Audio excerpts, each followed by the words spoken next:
Before we start up today, Crystal gave a children's story to Nathan. Now she has one for the bigger kids. Before we go, never. I'm going to take you on a journey, and I'm going to try to do it without crying. And I'm going to tell you that what I'm about to tell you is true. I want you to imagine for a second you're seeing a graveyard. And in that graveyard, in the distance, there's a whole gathering of people because it's a burial. And as you walk closer, you see a family, especially see a man. And he's alternating between grief and anger as he looks and a coffin is lowered down. I want you to picture being there. And if you went up and talked to this man, he would tell you that who's there is his son.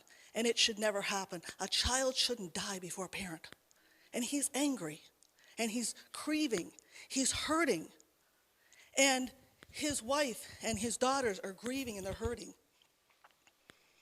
And if you talk to him, he would take you back and say, this wasn't cancer. I could deal with cancer. This wasn't an auto accident. I could probably deal with that. But he would tell you that he grew up as a Christian. He was a Christian. He had decided to help the world out. He wanted to be a police officer. And he was. He was good, too. Anyone in his precinct would tell you he was really good. He was a father to those children. He was wonderful. His son had graduated high school. He was 21 years old. He was a good boy. He wasn't in gangs. He didn't do drugs. He didn't drink. He was a good boy. And he would tell you that he doesn't know how many days it's been because he's lost track of time. He would tell you that he remembers the night because his son went to play video games with his friend that he had had since before high school. They'd grow up together, and they were playing video games. They were doing nothing wrong when a man had come in, whether he was annoyed with the noise or not, and shot both of them. Cold-blooded murder. Now imagine for a second. But how he found out, he said he was getting ready, getting up, go to work. He was getting dressed. It was like 4:30, 5 o'clock in the morning because he had the early shift. And he hears a knock on the door. That's weird. He goes to the door and there's his chief and his sergeant, his lieutenant, and the chaplain. Oh, that's weird. Why are you guys all here? And they have to inform him that his son is dead. He never got a chance to say goodbye. His son is dead. Can you imagine for a second this man's anger, this man's grief, this man looking up in heaven going, why did you do this to me? I am a good Christian. That was a good boy. That's my son, my firstborn son, my only son. Why did you do this to me? I mean, honestly, as a parent, I can tell you that would be the most gut-wrenching thing that I could possibly imagine. And there he buries his son. Now, I want you to go forward 3 years.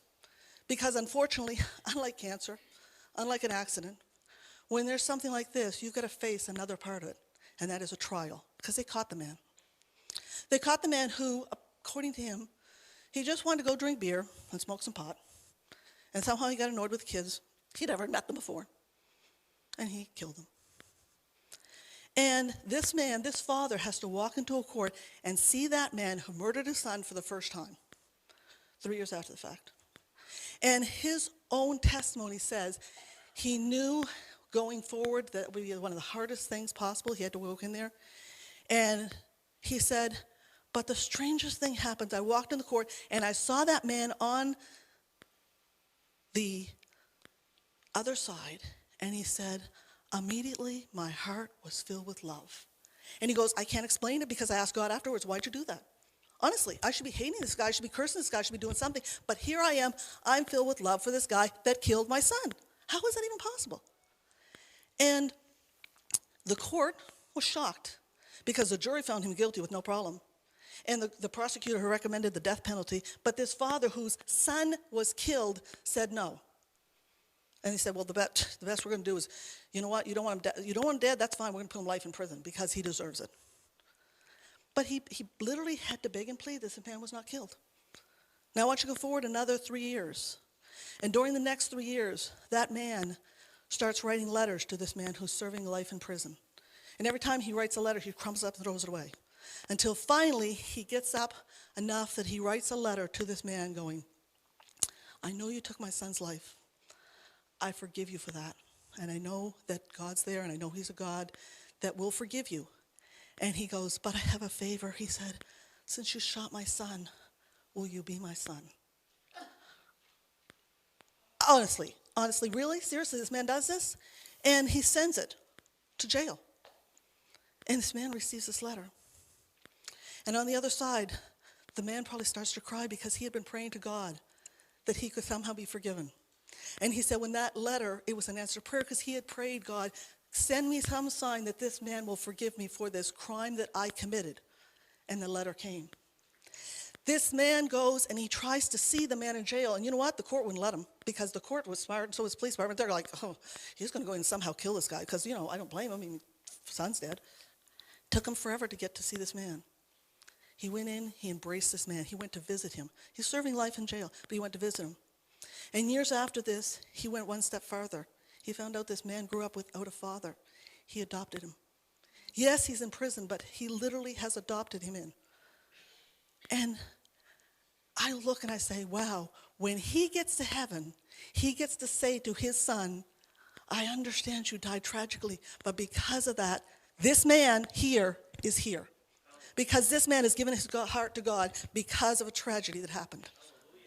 And I'm thinking, how long did that take? How much pain and suffering that caused for one soul to be saved?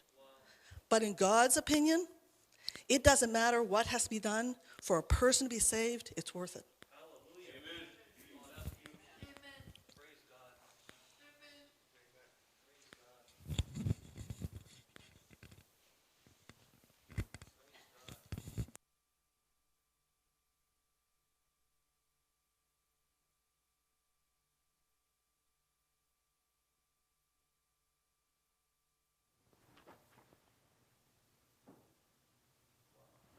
I think we're back on. So let me ask you something. Who else had his son die for one thief on a cross? I didn't think about it until Crystal was just telling that story just now. But for one soul, Christ died? Yes, but for all souls, he still died. But he did it for you individually. Okay? As we go into today's sermon. And it says, blessings in disguise.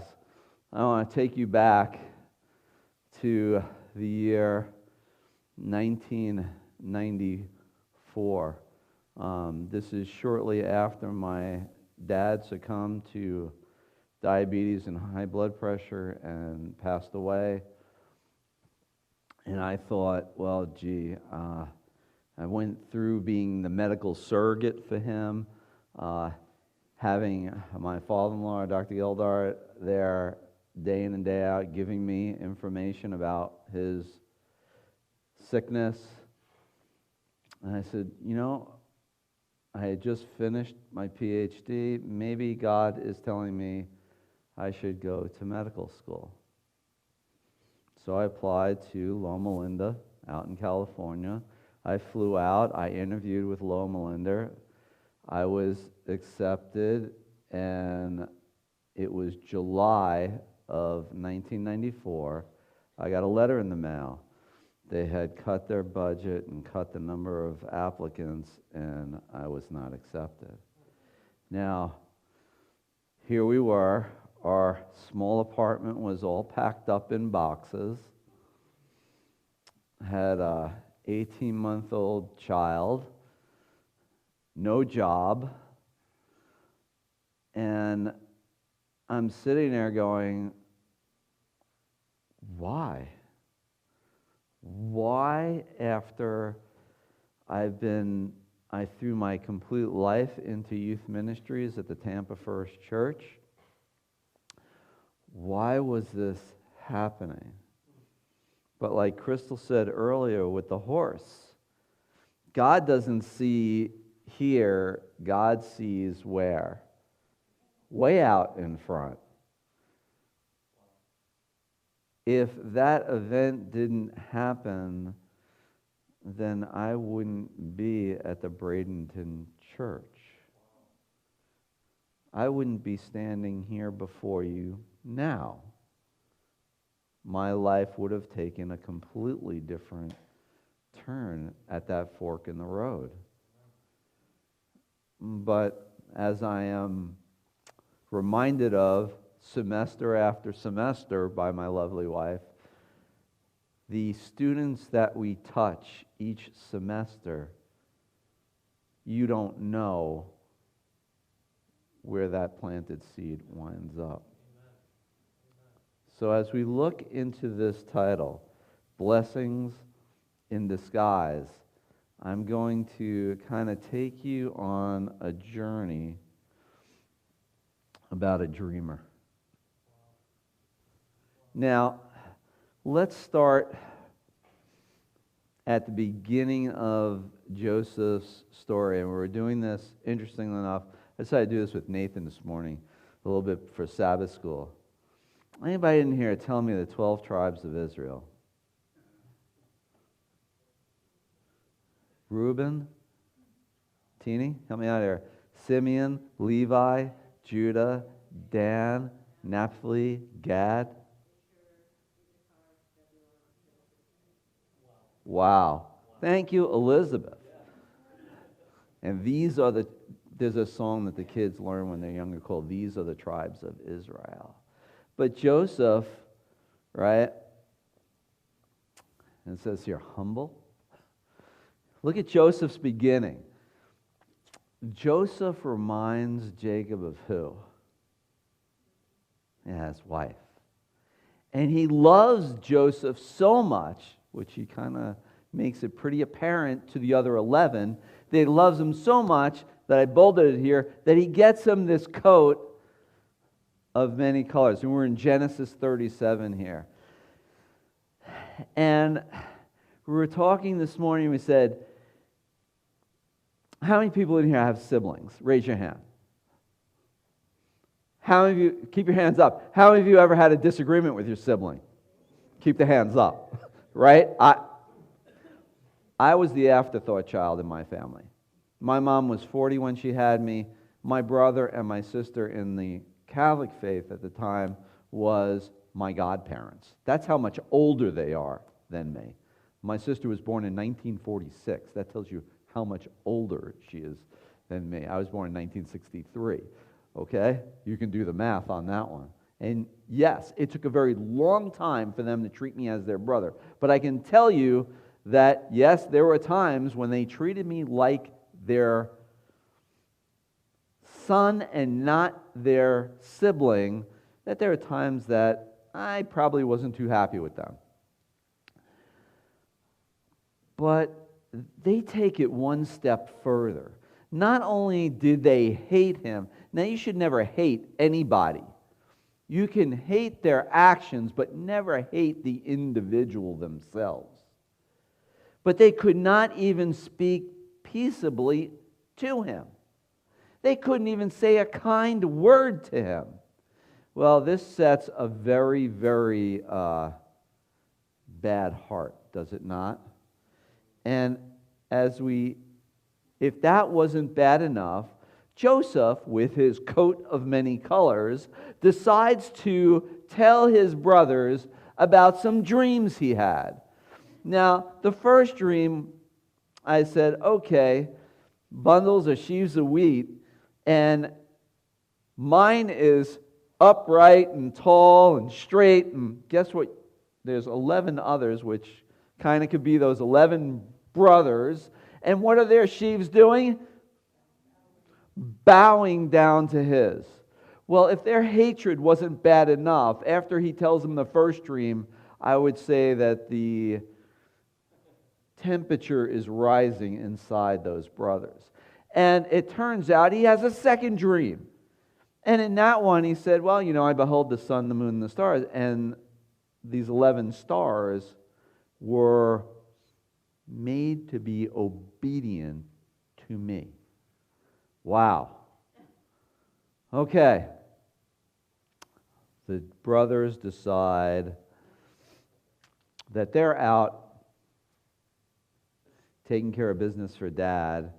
And in Genesis 37, verse 18, and when they saw him really far off, like you think you hate somebody, but when they see him really far off, they say, let's conspire to kill him. And this is their own flesh and blood. This is their brother. And they're conspiring to kill him. But it's very interesting. The oldest, if you go through the tribes of Israel, was who? Reuben. Reuben tells him, no, do not shed his blood. Reuben did not want Joseph killed. Throw him in a pit. Now, some of the translations actually say cistern, and I think cisterns are usually used to do what? Collect water.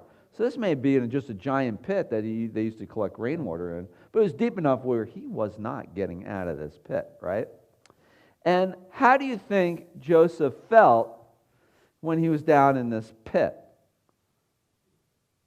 What was going through Joseph's mind? 11 brothers up there, I'm down in this pit. It's dark. You can barely see the light up there, light of day. What would you start doing? What's that, Sally?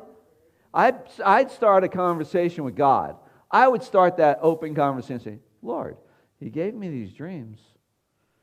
I didn't think I'd end up down in this pit. You got to get me what? Out of this pit. So inherently, did Joseph get out of the pit? Yeah, except he was sold to a bunch of Ishmaelites for 20 pieces of silver and taken to Egypt. Now, it says that the Ishmaelites were on camels. If you're sold as a slave, are you riding on the back of that camel? No, where are you? Your hands are bound like this, you're tied to the back of the camel, and you better keep up with the camel, or you're going to be dragged across the sand all the way to Egypt. So I would imagine Joseph said, well, thanks, but no thanks, because now I'm being sold off as a slave. At any point along this path to Egypt, did God ever leave Joseph's side? No. Of course not. Right? He winds up being sold to not just anybody. I mean, look at Potiphar's position here. Potiphar is a captain of the guard. Does that make him poor or wealthy? Very wealthy, okay? Now, go forward. Hey, things are starting to look up. I may be a slave, but Potiphar likes what I'm doing. In fact, it says here that the Lord, this is the key thing in chapter 39, verse 2. And the Lord was with Joseph, right? And he was prosperous. And he was in the house of the master of the Egyptian. And this is the interesting thing. Now, if you think about it, in Egypt, Potiphar knew enough to say, hey, and it says here in verse 3, he saw that the Lord was with Joseph. And this isn't the only time it says this in Genesis. And the Lord made all that he did prosper in his hand. Now, if you're a captain of the guard and you have this big mansion, you've got lots of people that are probably slaves working for you, and they're doing all these different tasks. And all of a sudden, because of this one person, things are starting to really, the money's starting to really crank up there. What are you going to do with this one guy? Well, hey, I'm going to make you overseer over my whole house. And he puts all of this into Joseph's hand. I'm hoping at this point Joseph turned around and said, thank you, God. Because even though I was sold as a slave, I now have a very comfortable life. Now, I'm telling you this because Joseph's life is like a roller coaster. All right? This point would probably be, how many people have ever ridden Kraken at SeaWorld? Anybody in here? I have the unfortunate pleasure of riding Kraken because of someone who's sitting in the audience here. But every time I say the word, I feel this shiver go up my spine because you get to the top of this hill and you know what's coming next. because you can see all of Orlando from the top of this hill. You know you're going to be going. So what happens to Joseph here? Potiphar's wife isn't the nicest person in the world and accuses Joseph of basically being with her. And we'll leave it at that. Who does Potiphar believe? A slave or his wife? He believes his wife. And what does he do to Joseph? He puts him in jail. Now, if you think about jails back in Egypt, do you think this is like, I've got the widescreen TV, the couch, my private bathroom? No, we're talking about the filthiest, disgusting place you could ever think of. The smell down there must have been putrid. There were no bathrooms probably, barely were fed, barely were clothed, dirt floor, stone walls.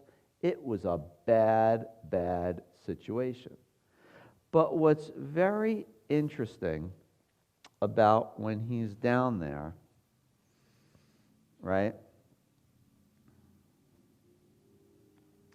is that there's a guard. And again, in Genesis 39, verse 21, it says, "But the Lord was with Joseph when he got tossed down in this prison. And he showed him mercy and gave him favor in the sight of the keeper of the prison." So much favor that the guy starts, it says, "And the keeper of the prison committed to Joseph's hand all the prisoners that were in the prison, and whatsoever they did there, he was the doer of it." So now, again, the Lord allows things to prosper, even in the prison.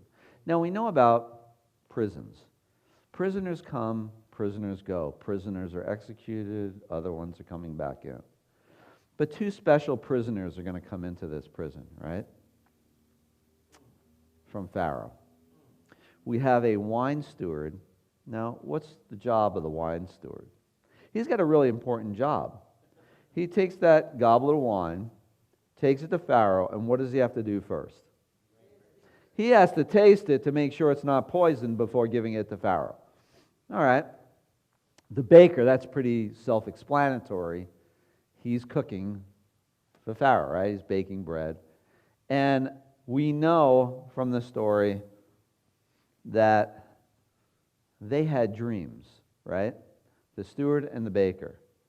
And Joseph said, "Hey, maybe I can help you because I can't interpret the dream, but who can? God."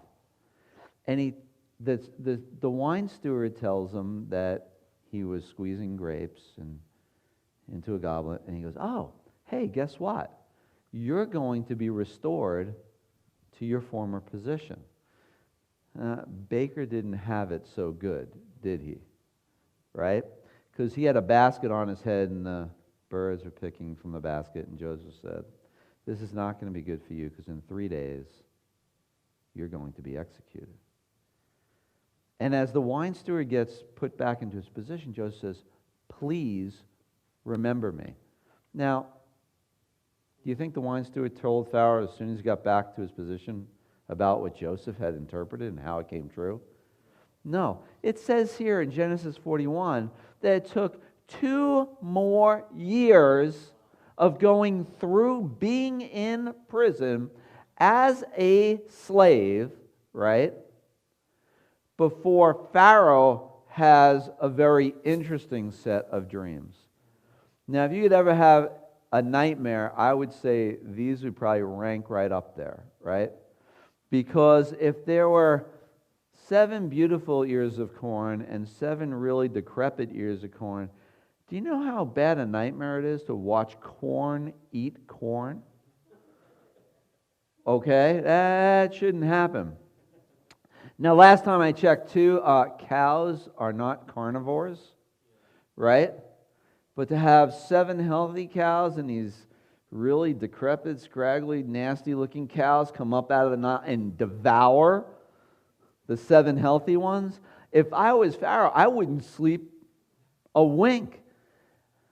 But then all of a sudden, 2 years later, the wine store says, oh, I remember this guy in prison. He interpreted my dream. Maybe he can help Pharaoh. All right?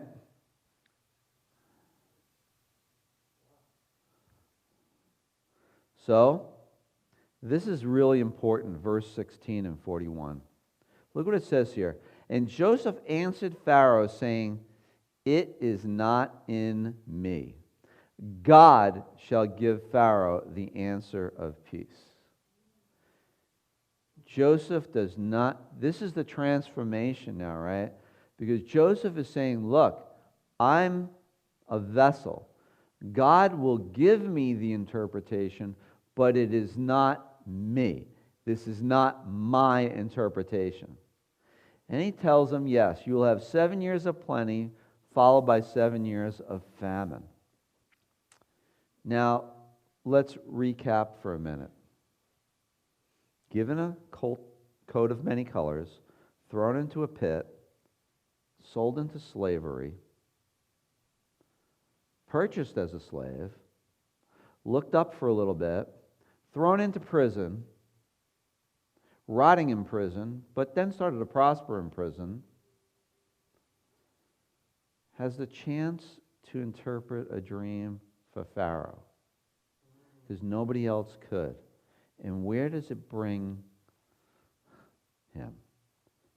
From slave, second in command to Pharaoh? Think about that. If you couldn't be as far from the east as the west, think about Joseph's transition here. You couldn't get much further than a slave to second to Pharaoh. But in verse 40, Pharaoh says, thou shalt be over my house, and according unto thy word shall all of my people be ruled. Only in the throne will I be greater than thou. That is second command.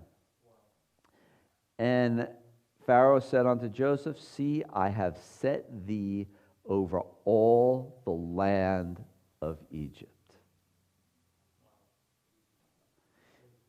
Even though we go through a storm, we praise him for that, because either A, he's going to bring you through it, or he's going to give you a way around it. But neither way is God forsaken you or left your side. Just like Joseph, every single one of you, God is by your side. Through the good and the bad, right? Pleasure and pain, God will always, always be there.